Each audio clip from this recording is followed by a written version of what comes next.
Assalamualaikum warahmatullahi wabarakatuh. Innal hamdalillah nahmaduhu wa nasta'inuhu wa nastaghfiruh. Wa min sururi anfusina wa min sayyiati a'malina. May yahdihillahu fala mudhillalah wa may yudlilhu fala hadiyalah. Asyhadu an la ilaha illallah wahdahu la syarikalah wa asyhadu anna Muhammadan abduhu wa rasuluh. Allahumma sholli ala sayyidina Muhammadil fatihil lima ughliq wal khatimi lima sabaq nasil haqqi bil haqq wal hadi ila siratal mustaqim wa ala alihi wa ashabihi haqqa qadrihi wa miqdaril azim. Amma ba'd. Marhaban ya Ramadan.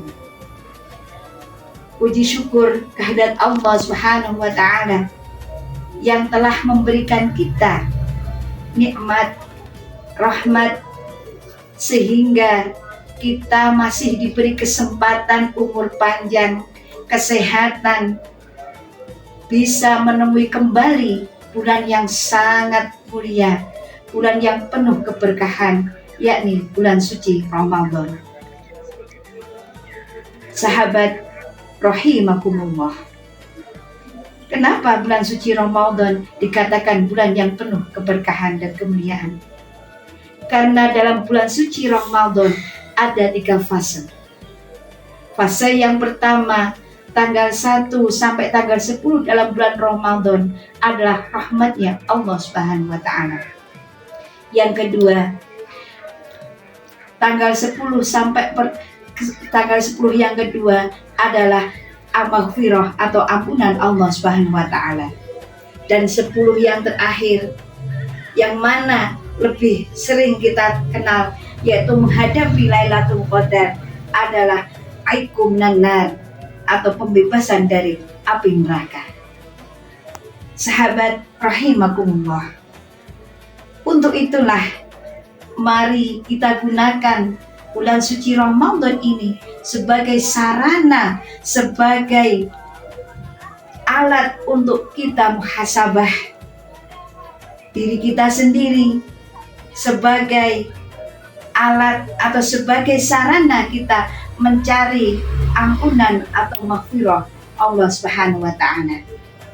Kita melakukan taubat, kita membersihkan diri kita sendiri dari kesalahan-kesalahan yang telah lampau. Nabi Muhammad SAW bersabda, "Man shoma Ramadhana wa qama imanan wa ihtisaban ghufira lahu ma taqaddama min dzambi."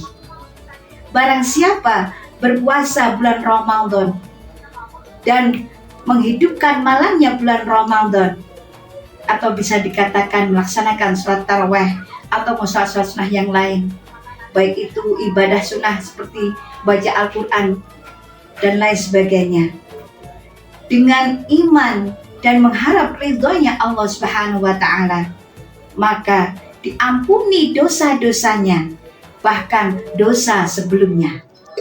Subhanallah. Dan Allah Subhanahu wa taala bersabda, saya nukil dari kitab Tadul Ghafilin, bahwa setiap malam bulan Ramadan ada 3 perkara yang janjinya Allah akan dikabulkan. Hal min sa'ilin fa'atihu. Barang siapa meminta, memohon kepada saya, Allah Subhanahu wa taala maksudnya ini, maka akan diberi apa yang dia minta.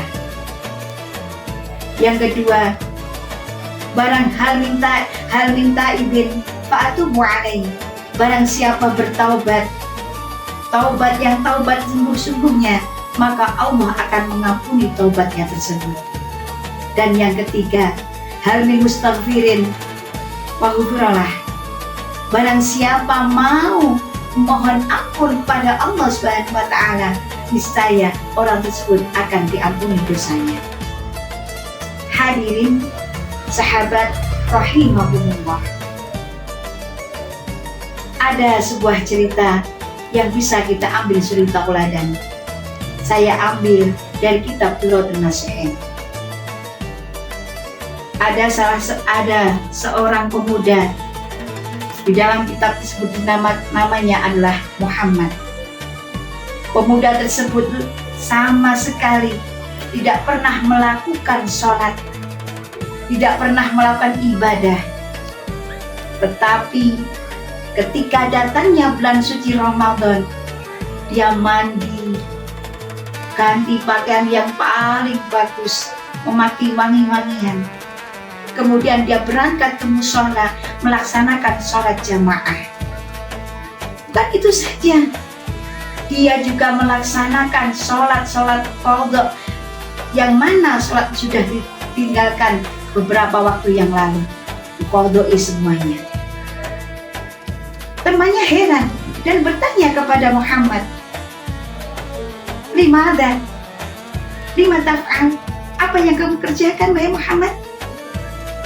Muhammad menjawab, hada syahrul Ramadan, ini bulan Ramadan, bulan yang penuh berkah, bulan yang penuh ampunan.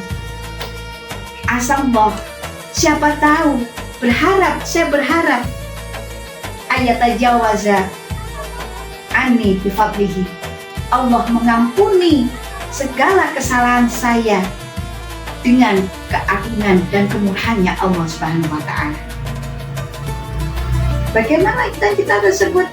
Famata, maka pemuda itu meninggal.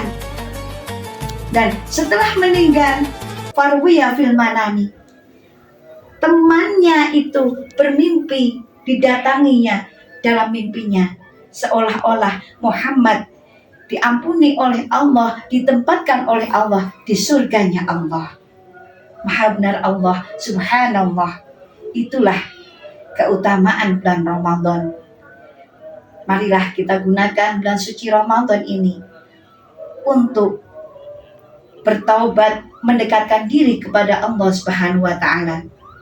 Dengan cara kita jaga lisan kita dari ucapan-ucapan yang tidak berguna, seperti ghibah atau membicarakan aib orang lain, seperti lagi namimah, adu domba. Kita jaga anggota tubuh kita, jangan sampai terjerumus pada barang-barang yang tercela. Dan kita jaga hati kita dari sifat hasud atau sifat dengki, sifat iri akan nikmatnya orang lain.